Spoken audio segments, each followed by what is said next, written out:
चलिए भाई, पिछली क्लास में हमने पढ़ा था सिग्मा बॉन्ड कैसे बनता है, पाई बॉन्ड कैसे बनता है, डेल्टा कैसे बनता है, फाई बॉन्ड क्या होता है, क्वाड्रेपल बॉन्ड क्या होता है। और उसी क्रम को आगे बढ़ाते हुए आज हम पढ़ेंगे bond strength. Bond strength directly proportional to होता है 1/साइज। ठीक है, 1/साइज। साइज हमेशा डोमिनेटिंग फैक्टर रहेगा। साइज हमेशा क्या रहेगा? Dominating factor. और एक फैक्टर और होता है, और वो होता है डायरेक्शनल कैरेक्टर। डायरेक्शनल कैरेक्टर मतलब होगा आपका परसेंटेज ऑफ पी कैरेक्टर। ठीक है, फॉर एटॉमिक ऑर्बिटल्स। और ये वाला एप्लीकेबल कब करना है? जब साइज कांस्टेंट हो। When size constant, जब साइज कांस्टेंट हो तब तो आपको ये वाला फैक्टर लगाना है, अदरवाइज यही फैक्टर लगेगा हमेशा कि साइज वाला जो है बॉन्ड स्ट्रेंथ के इनवर्सली प्रोपोर्शनल होगा। साइज वाला क्या होगा? बॉन्ड स्ट्रेंथ के इनवर्सली प्रोपोर्शनल। साइज वाला क्या होगा? बॉन्ड स्ट्रेंथ के इनवर्सली प्रोपोर्शनल। साइज वाला क्या होगा? बॉन्ड स्ट्रेंथ के इनवर्सली प्रोपोर्शनल। अब ये क्यों होता है? सबसे पहले हमें ये पढ़ना पड़ेगा ना बेटा कि ये क्यों होता है। क्या पढ़ना पड़ेगा बताओ? ये क्यों होता है। अब ये क्यों होता है उसको समझने के लिए आपको बहुत सारी चीजें समझनी पड़ेगी। हमने कहा था कि एक अनपेड इलेक्ट्रॉन जो है अपोजिट स्पिन वाला पार्टिसिपेट करता है बॉन्ड में। हाँ या ना? ऐसे पढ़ा था ना वीबीटी में। ये एक अनपेड इलेक्ट्रॉन है, ये भी एक अनपेड इलेक्ट्रॉन है, अपोजिट स्पिन वाले होते हैं, जब ये आपस में एक दूसरे के पास आते हैं और बॉन्ड बनता है। अब इसको थोड़ा समझना पड़ेगा। जब आप फिजिकल केमिस्ट्री में जाएंगे तो आप पढ़ेंगे एटॉमिक स्ट्रक्चर। ठीक है, एटॉमिक स्ट्रक्चर में आपको एक चीज बताई जाएगी, वो मैं आपको अभी बताता हूँ। हमारा इलेक्ट्रॉन जो था, इलेक्ट्रॉन की स्टार्टिंग जब हुई थी उसके लिए हमारे पास जो थ्योरी आई थी वो आया था सबसे पहले रदरफोर्ड, फिर आया नील्स बोर, है ना। तो Rutherford, Niels Bohr, Clark Maxwell और मैक्स प्लांक, ये सब जो बोलते हैं, ये बोलते हैं कि इलेक्ट्रॉन जो होता है वो पार्टिकल नेचर होता है। लेकिन बाद में एडवांस थ्योरी आई जिसके अंदर आया डी ब्रोगली। तो डी ब्रोगली ने एक बात बोली, और वो ये बोली कि भैया हर एक मूविंग पार्टिकल, अब यार आधे से ज्यादा बच्चे ऐसे मत देखना क्या बोल रहे हैं, कुछ नहीं बोल रहे, मैं तो सिर्फ एक लाइन बता रहा हूं।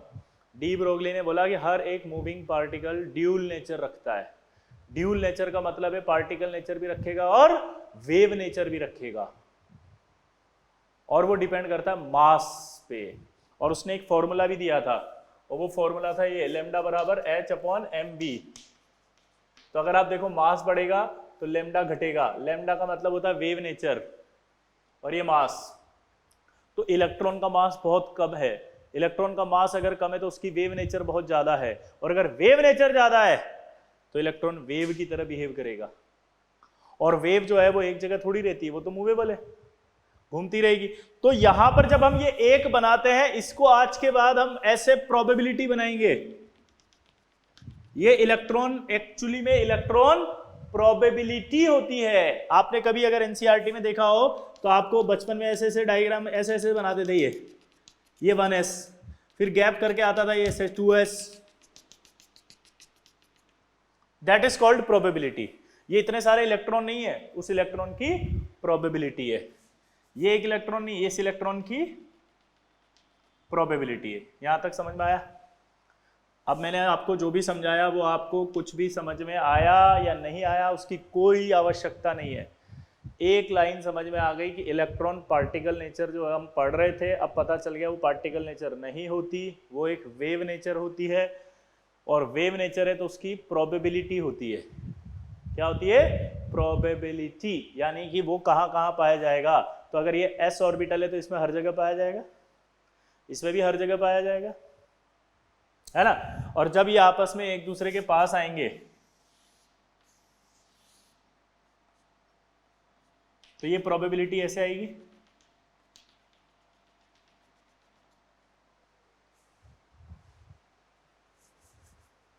ये प्रोबेबिलिटी ऐसे आएगी, ये प्रोबेबिलिटी ऐसे आएगी, आया ना। क्लियर। अब ये जो इलेक्ट्रॉन प्रोबेबिलिटी की जो डेंसिटी है, इसको वर्ड बोलते हैं इलेक्ट्रॉन प्रोबेबिलिटी डेंसिटी, वो यहां पर दिख रही है।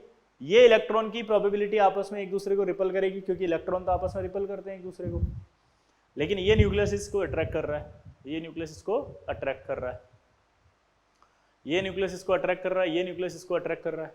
अब आप सोचो अगर ये न्यूक्लियस इसको अट्रैक्ट कर रहा है तो आप सोच सकते हो क्या होगा, अट्रैक्शन भी है और इन इलेक्ट्रॉनों का आपस में रिपल्शन भी है। मीनिंग यह निकल रहा है कि इसका मतलब इन इलेक्ट्रॉन के बीच में, या इलेक्ट्रॉन जो प्रोबेबिलिटी है इसके बीच में जो रिपल्शन है उससे कहीं ज्यादा ये न्यूक्लियस का अट्रैक्शन लग रहा है इस पर, तभी तो ये साथ हैं इलेक्ट्रॉन्स, वरना ये इलेक्ट्रॉन तो रिपल करके हट जाते। क्लियर। अब मैंने क्या करा, साइज बढ़ा दिया,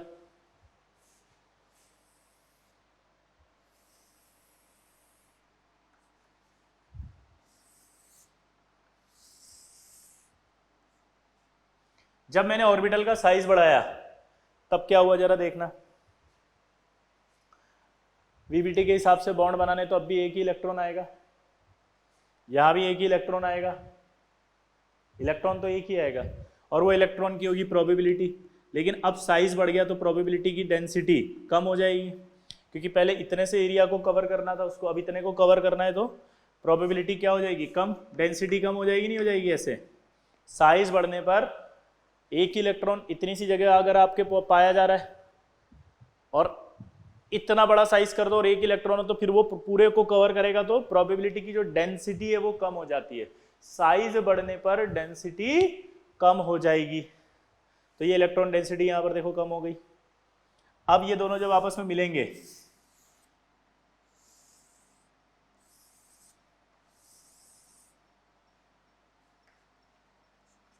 तो यहां इलेक्ट्रॉन डेंसिटी कम पाई जा रही है,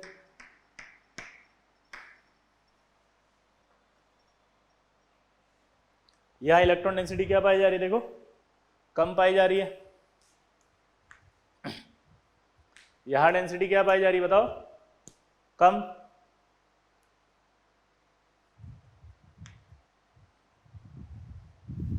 यहां जो डेंसिटी है वो क्या पाई जा रही है, कम। यहां जो डेंसिटी पाई जा रही है वो क्या पाई जा रही है, कम।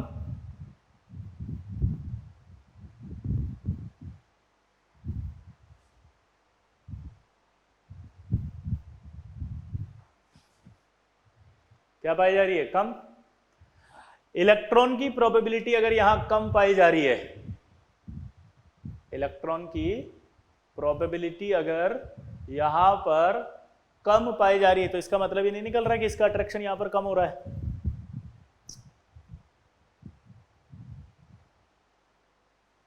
इलेक्ट्रॉन की प्रोबेबिलिटी कम है, न्यूक्लियस दूर हो गया इससे, तो यहां पर इसका अट्रैक्शन कम आएगा नहीं आएगा, कम आएगा। अट्रैक्शन अगर कम आता है, अट्रैक्शन अगर कम आता है तो बॉन्ड की स्ट्रेंथ कम होती है, अट्रैक्शन कम तो बॉन्ड की स्ट्रेंथ कम, इसीलिए साइज बढ़ने पर बॉन्ड की स्ट्रेंथ कम हो जाएगी, क्योंकि साइज बढ़ने पर अट्रैक्शन कम होना शुरू हो गया।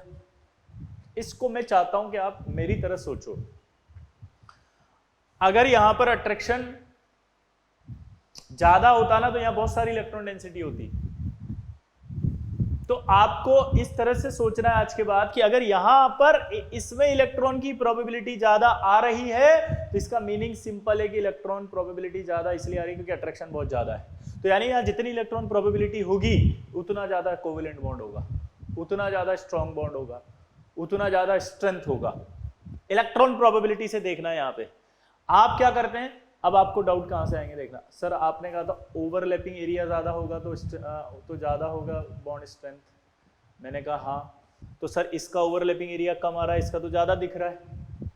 तो आप इस एरिया को ओवरलैपिंग एरिया नहीं बोलोगे, आप ओवरलैपिंग एरिया उस चीज को बोलोगे जहां इलेक्ट्रॉन प्रोबेबिलिटी ज्यादा है। अगर इलेक्ट्रॉन प्रोबेबिलिटी ज्यादा है इसका मीनिंग है कि ओवरलैपिंग एरिया ज्यादा है। चित्र बनाने से ओवरलैपिंग एरिया को नहीं कहा जाएगा क्योंकि ये तो खाली पड़ा हुआ है। मैंने एक लाइन लिखाई थी, ओवरलैपिंग में इलेक्ट्रॉन पार्टिसिपेट करते हैं, ऑर्बिटल नहीं, खाली ऑर्बिटल नहीं करते हैं, इसलिए खाली ऑर्बिटल की ओवरलैपिंग नहीं मानी जाती। तो अगर आप कम इलेक्ट्रॉन डेंसिटी वाले एरिया को आप बोलोगे ज्यादा एरिया है तो उसे एरिया ज्यादा नहीं बोला जाएगा। एरिया उसी को ज़्यादा बोला जाएगा जिसमें इलेक्ट्रॉन सबसे ज़्यादा होंगे, इलेक्ट्रॉन प्रोबेबिलिटी ज़्यादा होगी। तो इन दोनों को कंपेयर करो तो इलेक्ट्रॉन की प्रोबेबिलिटी ज़्यादा कहाँ आ रही है, इस एरिया में, यहाँ। क्यों आ रही है? क्योंकि इलेक्ट्रॉन ज़्यादा पाए जा रहे हैं। उसका रीज़न है कि इलेक्ट्रॉनों पर जो न्यूक्लियस का अट्रैक्शन है वो ज़्यादा लग रहा है। इलेक्ट्रॉनों का जो अट्रैक्शन है वो ज़्यादा लग रहा है, इलेक्ट्रॉनों का जो अट्रैक्शन है वो ज़्यादा लग रहा है।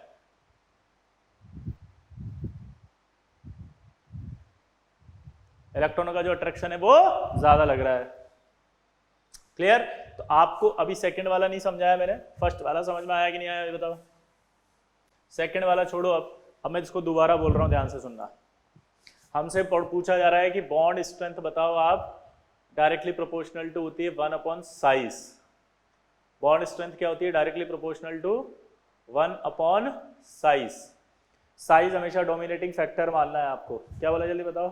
साइज हमेशा डोमिनेटिंग फैक्टर मानना है। क्या बोला जल्दी बताओ? साइज हमेशा डोमिनेटिंग फैक्टर मानना है। तो अगर साइज हमेशा डोमिनेटिंग फैक्टर मानना है तो क्या करें? साइज अगर हमेशा डोमिनेटिंग फैक्टर मानना है तो क्या करें? तो देखो क्या करना है। ये एक ऑर्बिटल है, उसका साइज है, ये एक ऑर्बिटल है, उसका साइज है, ये भी एक ऑर्बिटल है, ये भी एक ऑर्बिटल है। आया ना? क्लियर? ये भी एक ऑर्बिटल है, ये भी एक ऑर्बिटल है। क्लियर सबको? आया ना?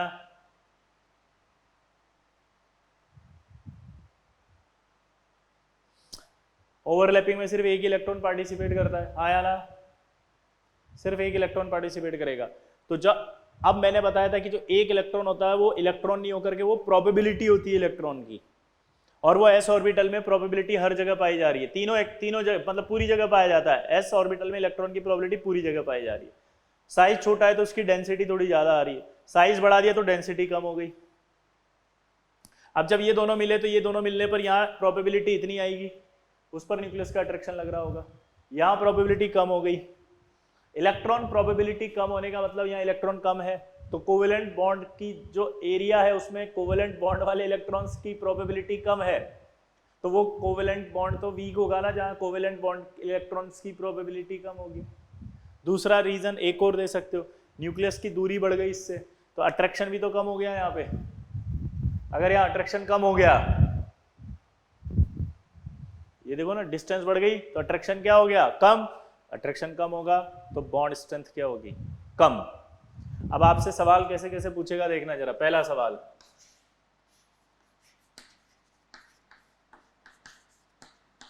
Order of bond strength. आपको कहेगा इन ऑर्बिटल्स का स्ट्रेंथ बताओ, 1s 1s और 1s 2s। अब आप में क्या होता है, साइज जो होता है ना ऑर्बिटल का वो देखना आपको नहीं आता, आप कंफ्यूज हो जाते हो उसके अंदर। तो आज के बाद जो मैं बोल रहा हूं वैसे साइज देखना, कभी कंफ्यूजन नहीं आएगा। हमने जब पहले पढ़ा था तो ये पढ़ा था कि साइज जो होता है वो प्रिंसिपल क्वांटम नंबर से देखा जाता है।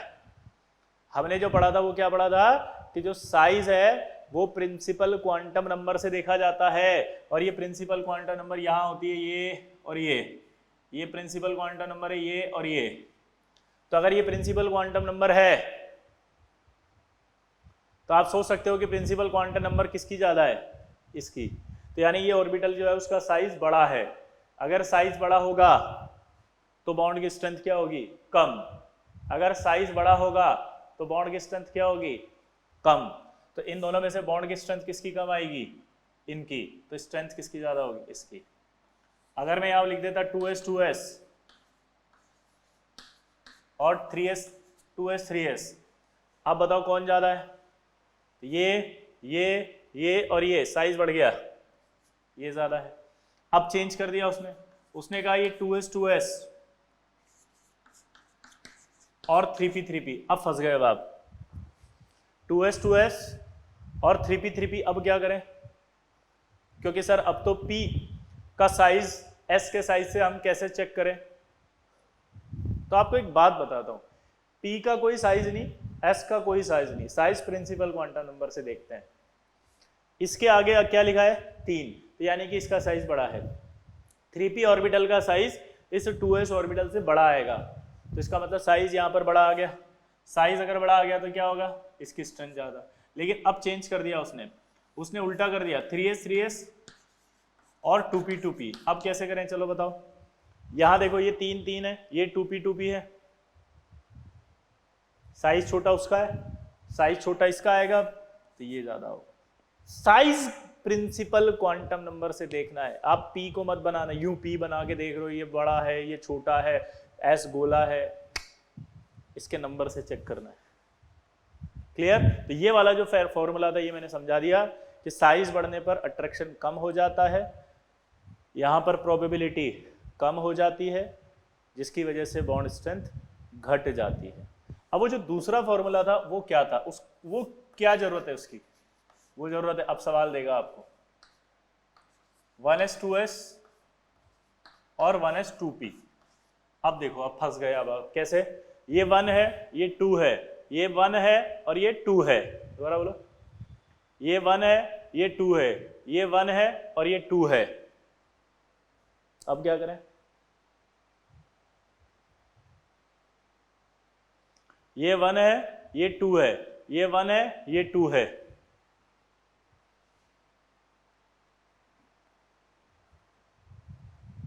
साइज तो सेम है। मैंने क्या कहा था, p को बड़ा या छोटा नहीं बोलना है, साइज हमेशा प्रिंसिपल क्वांटम नंबर से देखनी है। ये 1 ये 2, 1 2 size same.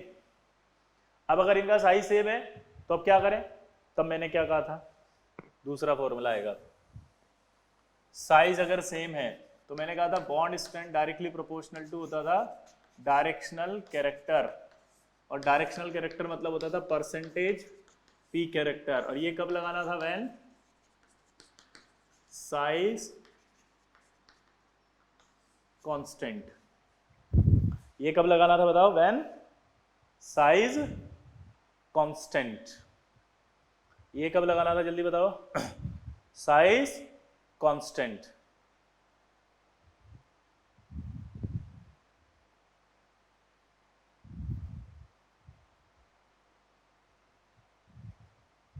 when size constant, size constant. अब देखो कैसे करना है इसको,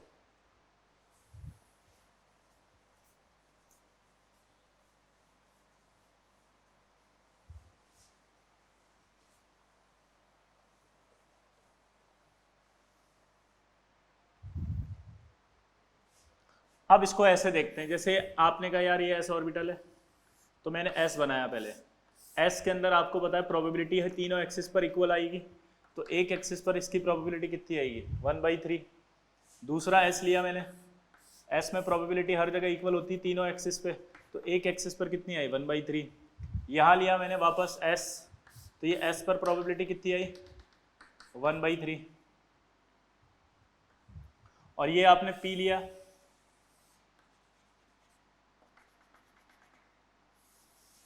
और इस p में इलेक्ट्रॉन की प्रोबेबिलिटी यहाँ पे भी होगी यहाँ पे भी होगी, तो यहाँ कितनी आएगी 1/2। अब आप देखो जब ये मिलेंगे आपस में तो प्रोबेबिलिटी यहाँ कितनी आएगी 1/3 + 1/3, लेकिन जब ये मिलेंगे आपस में तो ये जो यहाँ प्रोबेबिलिटी आ रही है यहाँ कितनी आएगी, ये 1/3 + ½ 1/3 + 1/3, ये कितनी आई 1/3 + ½ अब बताओ कि इस एरिया में प्रोबेबिलिटी किस में ज़्यादा आई, इसमें ज़्यादा ही नहीं आई, इसमें ज़्यादा आ रही है तो अट्रैक्शन ज़्यादा इसमें आ रहा होगा, इसका मतलब, क्योंकि इलेक्ट्रॉन प्रोबेबिलिटी तभी ज़्यादा आ सकती है जब अट्रैक्शन ज़्यादा हो, क्योंकि इलेक्ट्रॉन अगर एक साथ एक जगह है तो इसका मतलब अट्रैक्शन ज़्यादा है तभी है, वरना इलेक्ट्रॉन तो रिपल करके भाग जाते। उन सबको रोकने के लिए अट्रैक्शन ज़्यादा हुआ होगा तभी आई होगी ज़्यादा प्रोबेबिलिटी, तो प्रोबेबिलिटी ज़्यादा आ गई। That is called directional character या p कैरेक्टर। मतलब अगर साइज बराबर है, और यहां मैंने लिखा था फॉर एटॉमिक ऑर्बिटल, तो आपके लिए डायरेक्ट की पॉइंट बना दिया मैंने कि अगर साइज कांस्टेंट हो तो p वाले का ज्यादा होगा सीधा, साइज अगर कांस्टेंट हो तो p वाले के डायरेक्टली प्रोपोर्शनल आएगा। क्यों? क्योंकि p वाला जो होगा वो ज्यादा इलेक्ट्रॉन की प्रोबेबिलिटी देगा, क्योंकि p वाला जो है वो डायरेक्टली, जल्दी बोलो, p वाला जो है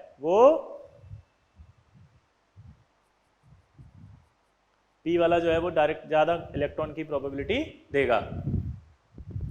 पी वाला जो है वो डायरेक्टली, जल्दी बोलो, देगा। क्लियर? अब अगर मैं इसकी जगह चेंज कर देता 2s 2s 2s 2p, अब कौन ज्यादा होगा बताओ? तो वापस देखो साइज सेम है, साइज सेम है तो किसका ज्यादा होगा? पी वाले का ज्यादा होगा। तो ये पी वाले का ज्यादा आ गया। लेकिन इसका मीनिंग नहीं समझ में आ रहा सर। आप मतलब ठीक है आपने बता दिया, आपकी रेस्पेक्ट कर रहे हैं, लेकिन समझ में तो आया ही नहीं। ये डायरेक्शनल कैरेक्टर क्या है, पी कैरेक्टर फील नहीं आ रही। तो डायरेक्शनल कैरेक्टर का मतलब समझो। एस ऑर्बिटल जो होता है उसमें जो इलेक्ट्रॉन की प्रोबेबिलिटी होती है वो तीनों जगह इक्वल होती है। एस ऑर्बिटल जो होता है उसमें जो इलेक्ट्रॉन की प्रोबेबिलिटी होती है वो तीनों जगह इक्वल होती है। दोबारा बोलो, क्या बोला मैंने? एस ऑर्बिटल जो होता है उसमें जो इलेक्ट्रॉन की प्रोबेबिलिटी होती है वो तीनों जगह इक्वल होती है। इसका मतलब किसी भी एक्सिस से आप आओ, किसी भी एक्सिस से आप आओ तो आप किसी भी एक्सिस से आने पर इक्वल प्रोबेबिलिटी मिलेगी आपको। तो इसका मतलब ये नॉन डायरेक्शनल है, कोई पर्टिकुलर डायरेक्शन की आपको जरूरत नहीं है। लेकिन अगर आप P की बात करोगे तो P के अंदर क्या होगा कि अगर मान लो x एक्सिस लिया तो आपको इलेक्ट्रॉन डेंसिटी px अगर मैंने बोला है तो इलेक्ट्रॉन डेंसिटी सिर्फ x एक्सिस पर मिलेगी, y और z पर नहीं है। pz बोला है तो कहां मिलेगी? सिर्फ z पर मिलेगी। क्या बोला जल्दी बताओ? pz बोला है तो सिर्फ कहां मिलेगी? z पर। py बोला है तो कहां मिलेगी? py बोला है तो कहां मिलेगी? y पर। z बोला है तो कहां मिलेगी? z पर। पर्टिकुलर डायरेक्शन में मिलेगी। इसीलिए p ऑर्बिटल को डायरेक्शनल बोला जाता है। इसीलिए बोला था हमने बॉर्न distance directly proportional to directional character, और डायरेक्शनल कैरेक्टर होता ही p का है, p कैरेक्टर। तो अब आपको देखना है कि अगर साइज कांस्टेंट है तो सीधा p वाले का ज्यादा, क्योंकि p वाला प्रोबेबिलिटी ज्यादा देगा इलेक्ट्रॉन्स की। क्लियर? तो ऐसे आपको बॉन्ड की स्ट्रेंथ निकालनी है। तो इसमें किसकी ज्यादा होगी? इसकी। ठीक है? जिसको समझ में नहीं आया वो वीडियो लेक्चर दोबारा देखना, क्योंकि मैंने सारा एक्सप्लेनेशन इंक्लूड कर लिया, कोई टेंशन नहीं है।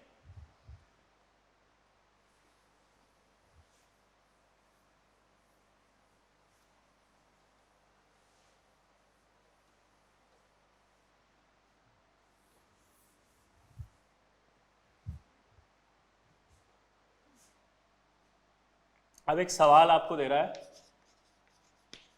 और वो है order of bond strength.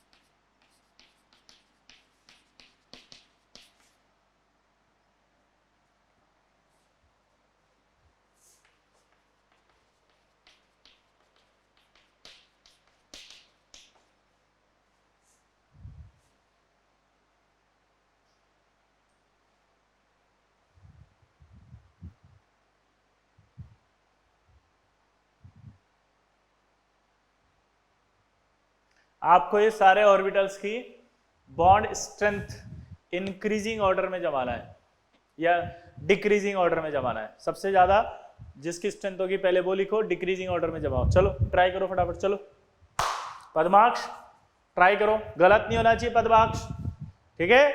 Promise करो, पक्का, बिल्कुल भी गलत नहीं होना चाहिए। हाँ बहुत सीरियसली करना, ओके? चलो ट्राई करो।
चलो ट्राई किया।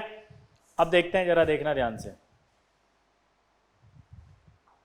सबसे पहले यहां से देखते हैं, इसका साइज छोटा है तो सबसे ज़्यादा तो यही आएगा। अब आप ध्यान दें, अगर इन दोनों को देखो आप, इन दोनों का साइज सेम आ रहा है, 1 2 1 2, साइज सेम है।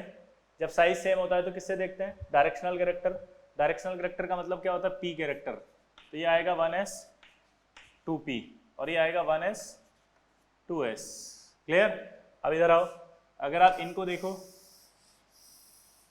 तो ये आपका आएगा 2s 2s 2s 2p और 2p 2p। अब कौन होगा ज़्यादा, 2p 2p सबसे ज़्यादा, क्योंकि साइज अगर सेम होगा तो p कैरेक्टर से देखेंगे, 2s 2p और 2s 2s। उसके बाद अगर आप देखो इनको तो क्या आएगा, 2s 3p और 2s 3s। ये आ गया, देखा, 2s 3p और 2s 3s 2s 3s। अब इनकी बात करो तो वापस से देखो आप इनको, इनमें साइज सेम है कि नहीं है। साइज अगर सेम है तो आप देख सकते हो क्या आएगा, सबसे पहले किसकी आएगी स्ट्रेंथ, 3p 3p, फिर 3s 3p और फिर 3s 3s।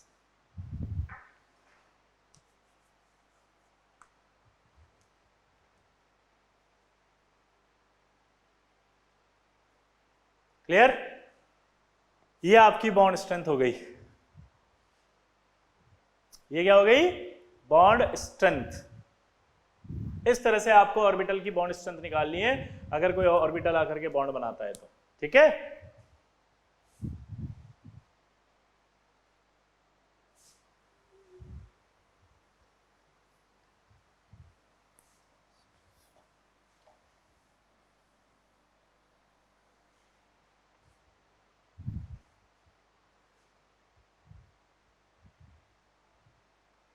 क्लियर।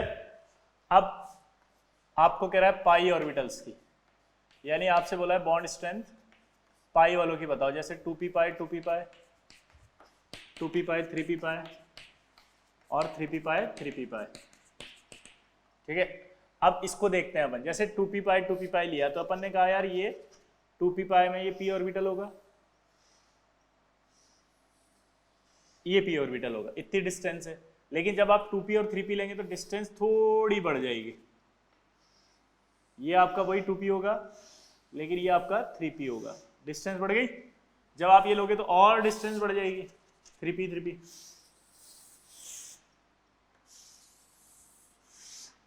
अब आप दिमाग लगाना, ये तो फिक्स हो गया, इसको मैं 3D में बता रहा हूं, ध्यान सुनना। जैसे मान लीजिए आपके 3p ऑर्बिटल है, दिखाई दे रहे हैं 3p ऑर्बिटल, ऐसे देखा करो हमेशा 3p को। 3D में ये रहे 3p, ये 3p दिख रहे हैं, ये 3D में रहे। अब ये 3p आपस में एक दूसरे के पास आएंगे ऐसे, ये पास आने के बाद जो ये दिख रहा है ना आपको, ये पाई बॉन्ड बनाते हैं ऐसे। अब ये जो आपके बीच की उंगली दिख रही है ये वाली, ये इंटरन्यूक्लियर डिस्टेंस है, ये दिख रहा है जो, ये मान लो ये है जो मैंने बनाई है। 2p 2p के केस में आपके डिस्टेंस इतनी रहेगी तो आराम से मिलेंगे। 2p 3p यानी कि थोड़ा सा डिस्टेंस बढ़ेगा, थोड़े मुश्किल से मिलेंगे, देखो ओवरलैपिंग कम हो रही है। और 3p 3p आएंगी तो मिलना मुश्किल ही हो गया, बहुत कम हो गया मिलना, तो ओवरलैपिंग बहुत कम होगी। अब ओवरलैपिंग कम होगी तो आप देख सकते हो इन तीनों में से ओवरलैपिंग किसकी सबसे कम होगी, इस वाले की। तो ऑब्वियस सी बात है कौन सा वाला ज्यादा आएगा। और वैसे भी अभी बताया था बॉन्ड स्ट्रेंथ जो होती है वो डायरेक्टली प्रोपोर्शनल है 1 साइज। उधर जाने पर साइज बढ़ा, साइज अगर बढ़ गया तो स्ट्रेंथ कम हो जाएगी, तो 3p की स्ट्रेंथ सबसे कम। लेकिन अब चेंज कर दिया उसने बोला 3p पाई 3p पाई, अब साइज कांस्टेंट कर दिया 3p पाई 3d पाई, और अब 3d पाई 3d पाई, 3p पाई 3p पाई 3p पाई 3d पाई और 3d पाई 3d पाई। अब इन तीनों की सिचुएशन को भी समझ लेते हैं। ये आपका 3p 3p है, ये इतने ही दूर थे, ज्यादा मतलब ऊपर वाले से देख लेना यार, मत सोचना है। ये हमने बनाया था p, दूर तो अभी भी इतने ही होंगे ये पी, लेकिन डी कैसा होता, मुड़ा हुआ। ये भी डी अभी इतना ही दूर है।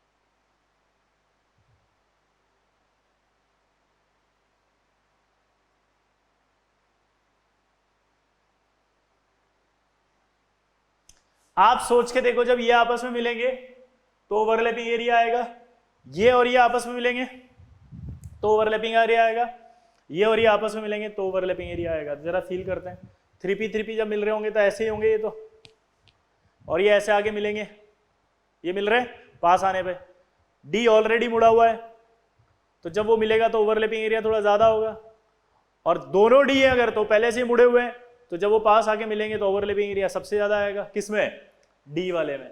तो सबसे ज्यादा स्ट्रेंथ किसकी आएगी, डी वाले की। सबसे ज्यादा स्ट्रेंथ किसकी आएगी, डी वाले की। सबसे ज्यादा स्ट्रेंथ किसकी आएगी, डी वाले की। क्यों आएगी, दोबारा देखो, आप जब पी और पी को देख रहे हो तो ये ऐसे है, ये आके मिलेगा इससे, ये ओवरलैपिंग करेगा इससे, ये इससे जब ओवरलैपिंग करेगा तो ऑलरेडी उसके पास है, तो ऑब्वियस सी बात है कि इसके रेस्पेक्ट में या थोड़ी ओवरलैपिंग ज्यादा आएगी। और यहां देखोगे तो और ज्यादा पास है, तो ये तो ज्यादा से ज्यादा ओवरलैपिंग एरिया रहेंगे, तो सबसे ज्यादा ओवरलैपिंग इसके अंदर आएगी स्ट्रेंथ, इसलिए 3D सबसे ज्यादा होती है। लेकिन अब एक डाउट आ गया, बताओ क्या, पद्माक्ष को एक डाउट आ रहा है। अब पद्माक्ष अभी व्हाट्सअप करेगा मेरे को कि सर, मैंने कहा पद्माक्ष आ रहा है कि नहीं आ रहा, जस्ट यस बोलना अगर आ रहा हो तो, ठीक है। क्या सर, इसमें भी प्रोबेबिलिटी भी तो 1/4 हो जाएगी, यहां भी पाया जाएगा, वहां भी पाया जाएगा, यहां भी पाया जाएगा, यहां भी पाया जाएगा, तो प्रोबेबिलिटी तो 1/4 हो गई इसमें। और आपने अभी कहा था कि अगर प्रोबेबिलिटी कम हो गई तब तो फिर आपके बॉन्ड नहीं बन सकता, स्ट्रेंथ कम आएगी। और आपने क्या करा, इसमें स्ट्रेंथ ज्यादा दे दी। डाउट सुनना, आप बोलोगे कि इसके अंदर जो इलेक्ट्रॉन की प्रोबेबिलिटी है वो 1/2 दी, 1/2 या तो 1/4 हो गई ना भाई, ए भाई 1/4।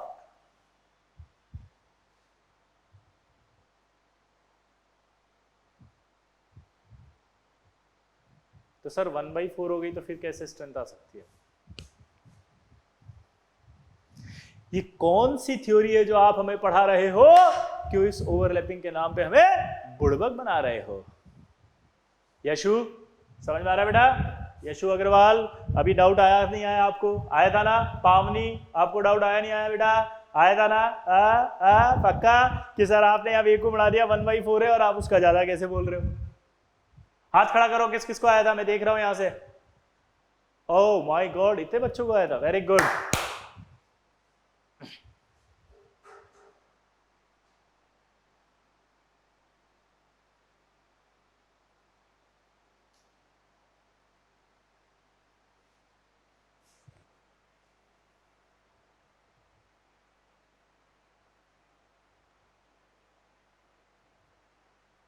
प्रॉब्लम तो है। अब ये प्रॉब्लम हम आपको अगले साल बताएंगे, इसका नाम है मॉलिक्यूलर ऑर्बिटल थ्योरी, MOT। क्या बोला मैंने? MOT, MOT, क्या बोला? MOT करके एक थ्योरी आएगी, तो वहां हम जब पढ़ेंगे तो हम पढ़ेंगे कि जब d ऑर्बिटल आपस में ओवरलैपिंग करने आते हैं तो इनकी सारी इलेक्ट्रॉन डेंसिटी जो है वो उधर शिफ्ट हो जाती है, यानी कि इन दोनों की इलेक्ट्रॉन की प्रोबेबिलिटी भी अगर ये ओवरलैपिंग करने आएंगे इसके साथ तो इधर शिफ्ट हो जाएगी, सारी की सारी यहां आ जाएगी। इन दोनों की भी ओवरलैपिंग जब करने आएंगे डी ऑर्बिटल तो सारी इलेक्ट्रॉन डेंसिटी इधर आ जाएगी। यानी कि डी ऑर्बिटल जब ओवरलैपिंग करने आते हैं, जो प्रोबेबिलिटी आप सोच रहे थे ये 4 है, 1/4 है, वो 1/4 ना रह करके इधर शिफ्ट होकर 1/2 ही आने लगती है जब बॉन्ड बनाने आएगा। तो अब आप सोचो यहां भी 1/2 है, यहां भी 1/2 है, और अब मिलेगा तो ओवरलैपिंग यही ज्यादा करेगा।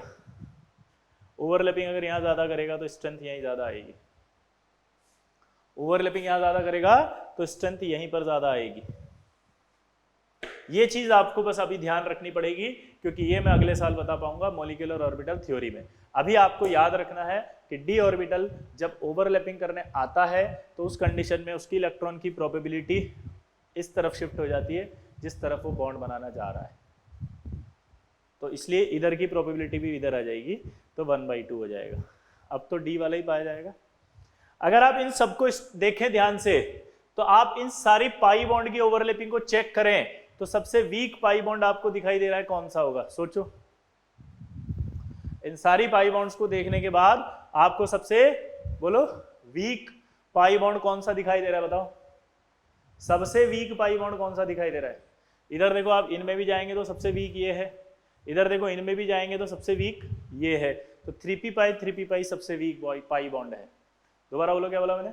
3p पाई सबसे वीक पाई बॉन्ड है। दोबारा बोलो, 3p पाई सबसे वीक पाई बॉन्ड है। 3p पाई सबसे वीक पाई बॉन्ड है।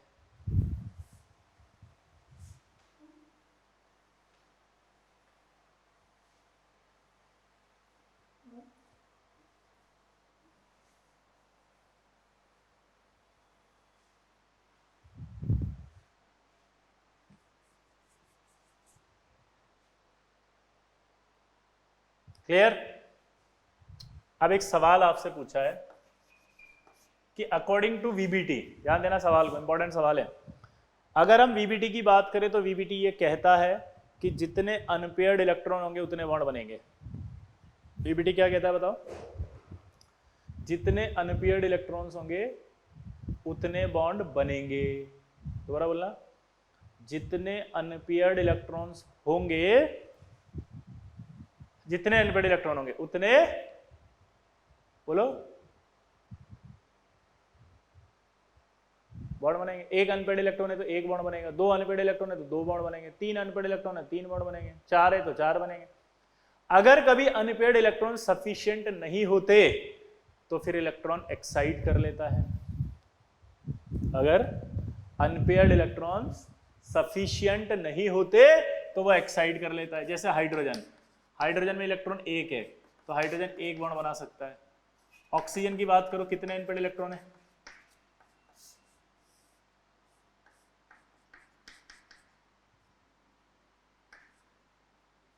ये देखो आप, कितने अनपेयर्ड इलेक्ट्रॉन है? 2, तो ये 2 बॉन्ड बनाता है। नाइट्रोजन में कितने अनपेयर्ड इलेक्ट्रॉन है? देखो,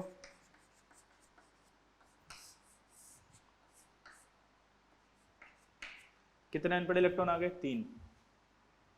कार्बन में देखो, अगर आप ध्यान से देखोगे तो 2 अनपेयर्ड इलेक्ट्रॉन दिखाई देंगे, लेकिन आपको पता है एक्साइट कर सकते हैं अपन, तो 4 बना सकता है। 4 अनपेयर्ड है तो ये 4 आ गया।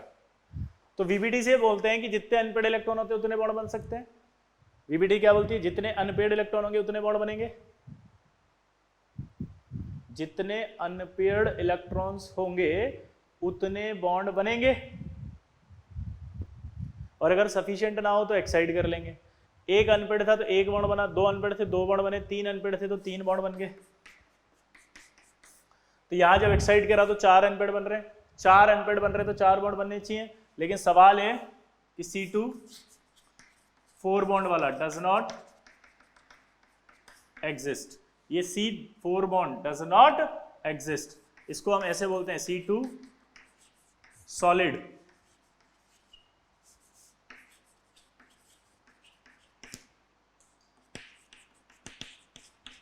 Does not exist.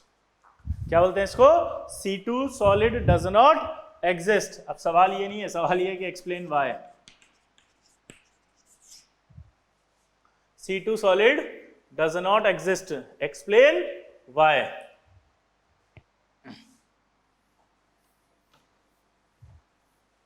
ठीक है, अब देखो कार्बन की सिचुएशन। कार्बन का कॉन्फ़िगरेशन ये था 2s2 2p2।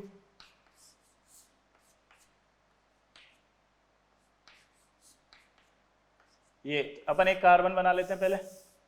आपको पता है कार्बन में 3 एक्स, मतलब कोई भी एटम है उसमें 3 एक्सिस ये रही, और अभी राइट नाउ अपन ने क्या पढ़ा था कि s ऑर्बिटल तो तीनों एक्सिस पर रहेगा। ये गोला है, ये x है तो मैंने यहाँ बना दिया px, ये मैंने बना दिया py, ये मैंने बना दिया pz। मैं लिख भी देता हूँ, ये px, ये py,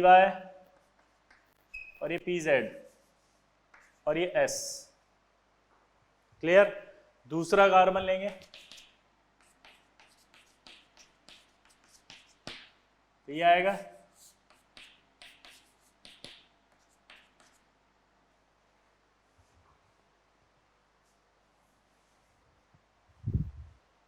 अब क्या करें?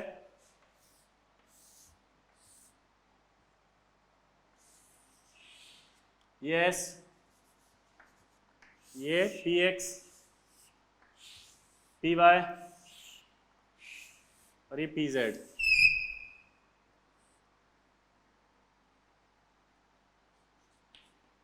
PX PY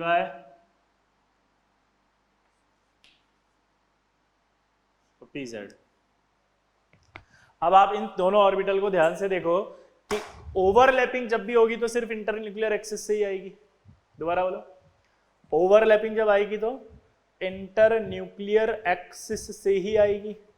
दोबारा बोलो, ओवरलैपिंग जब आएगी तो इंटरन्यूक्लियर एक्सिस से आएगी। एक्स इंटरन्यूक्लियर एक्सिस से तो जब आप मिलाओगे इसको तो या तो P और P आपस में मिलेंगे, क्योंकि PX तो सामने होगा, तो PX या तो सिग्मा बॉन्ड PX बनाता और SS भी सिग्मा ही बनाता है। लेकिन अगर PX सामने है तो PX ही बनाएगा, S का नंबर तो आएगा ही नहीं, तो S तो ओवरलैपिंग कर ही नहीं पा रहा। ये अगर बनाएंगे तो एक बॉन्ड, ये बनाएंगे तो एक पाई बॉन्ड PY से और एक पाई बॉन्ड PZ से बनेगा। तो अल्टीमेटली कितने बॉन्ड मैक्सिमम बने? एक तो ये वाला और 2 पाई, यानी कि नॉन मेटल्स की बात करते हैं तो उसमें सिर्फ एक सिग्मा और 2 पाई, यानी कि मैक्सिमम 3 बॉन्ड पा सकते हैं। नॉन मेटल के अंदर आपको मैक्सिमम कितने बॉन्ड हो सकते हैं? सिर्फ 3 बॉन्ड। एक सिग्मा हो सकता है उसमें और 2 पाई हो सकते हैं। एक सिग्मा और 2 पाई बॉन्ड। दोबारा बोलो, एक सिग्मा और 2 पाई बॉन्ड। दोबारा बोलो, एक सिग्मा और 2 पाई। नॉन मेटल वर्ड बोला है क्योंकि मेटल के अंदर 4 बॉन्ड पाए जा सकते हैं। एक अलग से बॉन्ड आता है जिसका नाम है डेल्टा बॉन्ड, वो मैंने राइनियम वाला कॉम्प्लेक्स लिखवाया था और वहां लिखवाया था एक सिग्मा 2 पाई और एक डेल्टा। तो इसलिए मैं बार बार बोल रहा हूं क्या कि नॉन मेटल्स के बीच में मैक्सिमम कितने बॉन्ड पाए जा सकते हैं? 3, जिस वजह से एक सिग्मा होता है और 2 पाई बॉन्ड होते हैं।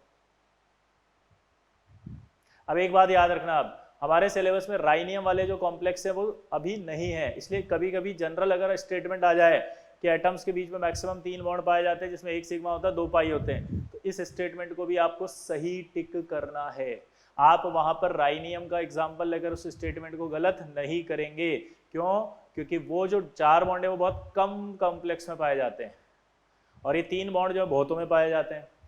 तो फिर स्टेटमेंट का जो आंसर है वो जाएगा हमेशा मैक्सिमम जो पाए जाते हैं उनसे। क्लियर है? समझ गए? लेकिन अगर स्टेटमेंट क्लियरली दिखा होगा तब तो आपको डिटेल में समझ में आ ही जाएगा कि क्या आंसर देना है। तो इसलिए C4 वाला बॉन्ड नहीं बनता। ठीक है? लेकिन मैंने बोला था C2 सॉलिड एग्जिस्ट नहीं करता, बट C2 वेपर एग्जिस्ट करता है और उसमें 2 बॉन्ड होते हैं बस, अकॉर्डिंग टू MOT। तो वहां पर MOT में पढ़ाऊंगा, तो ये तो अभी बस नोट करके लिखने के लिए है आपके पास, ताकि आप कहीं कुछ पढ़ लें तो आपको कोई डाउट नहीं आए कि सर आपने तो बताया था C2 एग्जिस्ट नहीं करता, पर C2 तो एग्जिस्ट करता है। तो मैंने जो C2 लिखाया है वो सॉलिड वाला नहीं करता एग्जिस्ट जिसमें 4 बॉन्ड हो। MOT ने कहा था C2 वेपर वाला एग्जिस्ट करता है जिसमें 2 बॉन्ड होते हैं कार्बन के बीच में। 2 बॉन्ड वाला तो एग्जिस्ट कर सकता है क्योंकि कार्बन 2 बॉन्ड बना सकता है आराम से। ठीक है? लेकिन ये MOT में आएगा। अभी आपसे क्लियरली सवाल पूछेगा C2 solid does not exist, तो आंसर है यस, C2 सॉलिड नहीं एग्जिस्ट करता। ठीक है?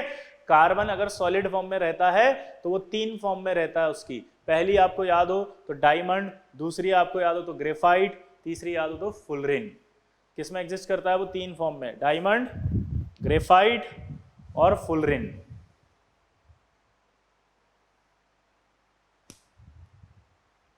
डायमंड, ग्रेफाइट और फुलरिन।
क्लियर?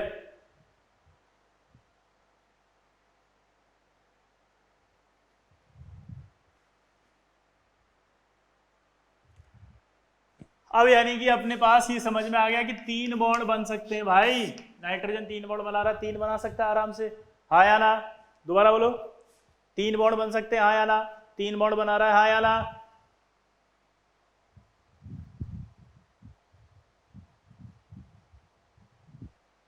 हाँ या ना? अरे भाई 3 बॉन्ड है तो 3 बॉन्ड बना रहा है ना, तो इसका मतलब नाइट्रोजन ट्रिपल बॉन्ड बनता है। बट हमने फिर पूछा उससे, पर p triple bond p does not exist. Why? साला ये तो बदतमीजी चल रहा है तुम्हारा। हमने बोला क्या बदतमीजी चल रहा है? अरे क्या बदतमीजी नहीं है तो क्या है साला? अभी तुमने बोला 3 बॉन्ड नॉन मेटल के बीच में बन सकता है, आपका बात मान लिया कि 4 नहीं बन सकता साला, ठीक है मान लिया, आप बोल रहे बड़े हैं तो, पर 3 तो बन सकता है। खुद बोले थे, अपना मुंह से बोले थे, साला जबान का भी कीमत होता है कि नहीं? वीबीडी वालों ने कहा क्या भाई क्या कीमत है, इतना चिल्ला क्यों रहा है, गुस्सा क्यों कर रहा है? बोला 3 बॉन्ड बन सकता है, तो फिर ये 3 बॉन्ड काहे नहीं बन रहा? ये भी एग्जिस्ट नहीं करता। हे भगवान, वीबीडी वालों ने समझाना शुरू किया, देखो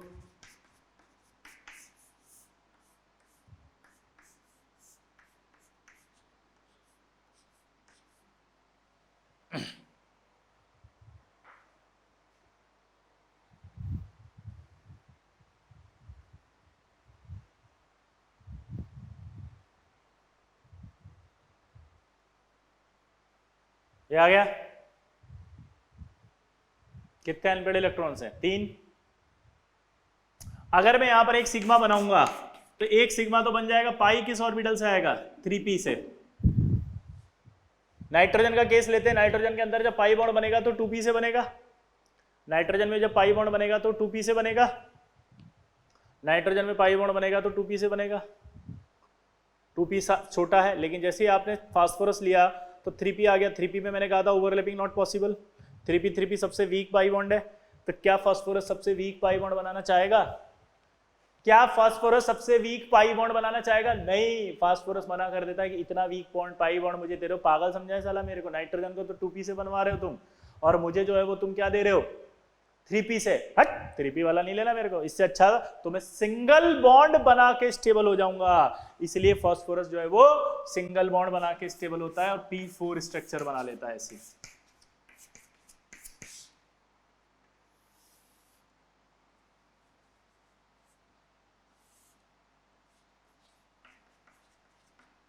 ऐसे स्ट्रक्चर बनाता है ये। तो यानी कि सवाल आपको क्या लिखना है, नोट करके लिखो इसको कि p triple bond p does not exist. उसका रीजन लिखो, due to large internuclear distance. Due to large internuclear distance.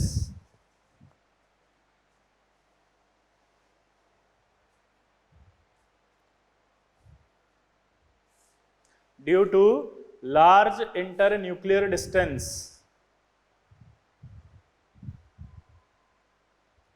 due to large internuclear distance,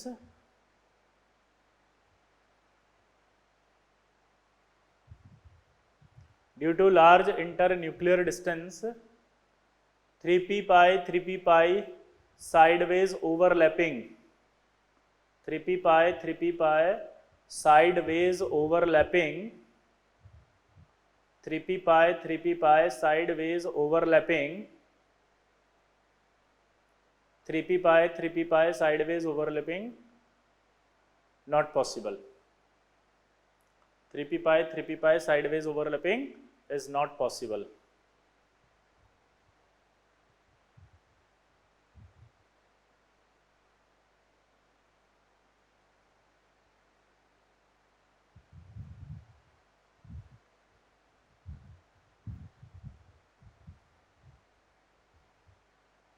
ठीक है, तो ये एग्जिस्ट नहीं करेगा।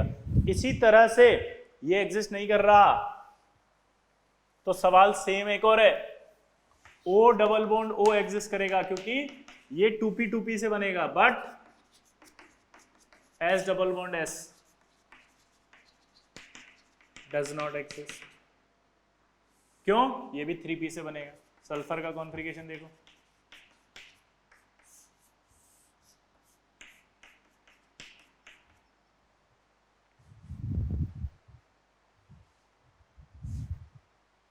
सल्फर का देखो कितने अनपेड इलेक्ट्रॉन्स आ रहे हैं इसमें, 2।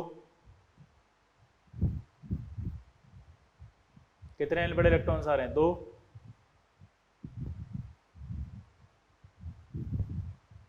कौन सा ऑर्बिटल आ रहा है, 3p।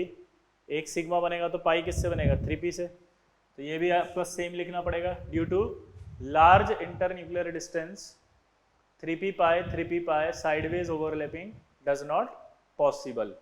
तो सल्फर भी आपका सिंगल बॉन्ड बना करके सेटिस्फाइड करेगा। और आपको याद हो तो क्राउन लाइक स्ट्रक्चर थी ये।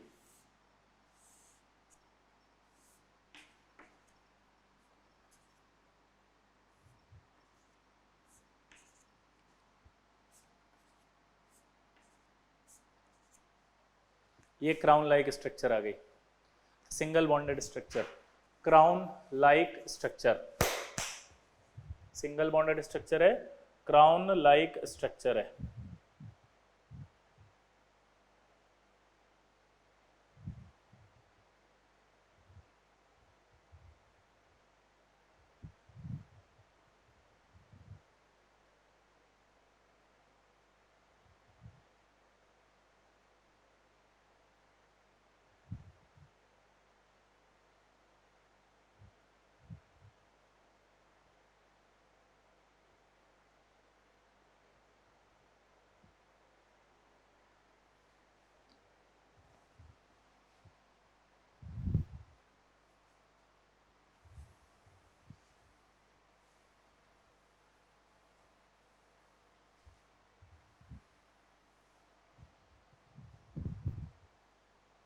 क्लियर? तो ये जो सवाल बने आपके पास, इन सवालों से एक और चीज आती है, ध्यान से सुनना। पहला, इसी सवाल को चेंज करके पूछेगा, atomicity of nitrogen and phosphorus. तो आपको नाइट्रोजन की एटॉमिसिटी में देखो, आप नाइट्रोजन N2 की फॉर्म में मिलता है, फॉस्फोरस P4 में मिलता है। ये किस फॉर्म में मिल रहा है, 2। ये किस में मिल रहा था, 4। तो एटॉमिसिटी इसकी कितनी आएगी, 2। इसकी कितनी आएगी, 4। अब सवाल क्या आ रहा है, एटॉमिसिटी क्या होती है? एटॉमिसिटी होती है number of atoms in a molecule. एक मॉलिक्यूल में कितने एटम पाए जाएंगे, दोबारा बोलो, एक मॉलिक्यूल में कितने एटम पाए जाएंगे, वही उसकी क्या कहलाएगी, एटॉमिसिटी। एक मॉलिक्यूल में कितने एटम पाए जाएंगे, इस मॉलिक्यूल में कितने, 2 एटम। यहां पर आपको याद है P2 में एग्जिस्ट नहीं करता, इसलिए सीधा कहां चला गया, वो P4 में। तो ये P4 में पाई जा रही है 4। सेम एज अगर सल्फर की बात करें तो O2 में पाया जाता है और ये S8 में। तो इसकी एटॉमिसिटी कितनी आएगी, 2। सल्फर की कितनी आएगी, 8।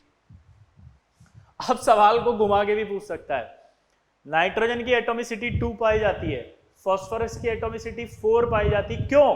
तो आंसर बोलोगे, because phosphorus does not exist in the form of P2 because of poor या वीक या 3p pi sideways overlapping is not possible due to large internuclear distance.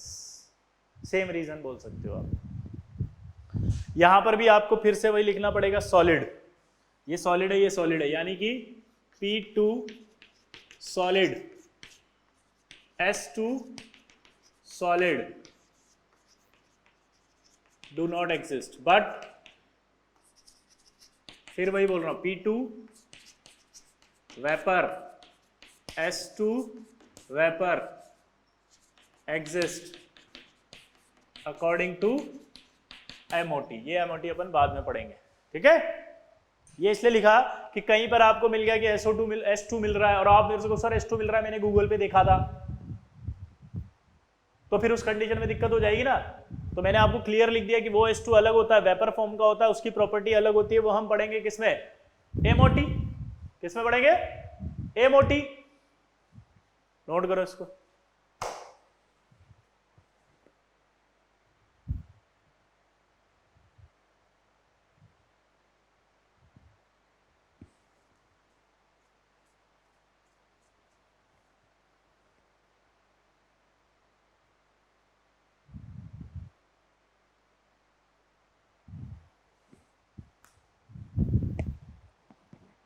Clear?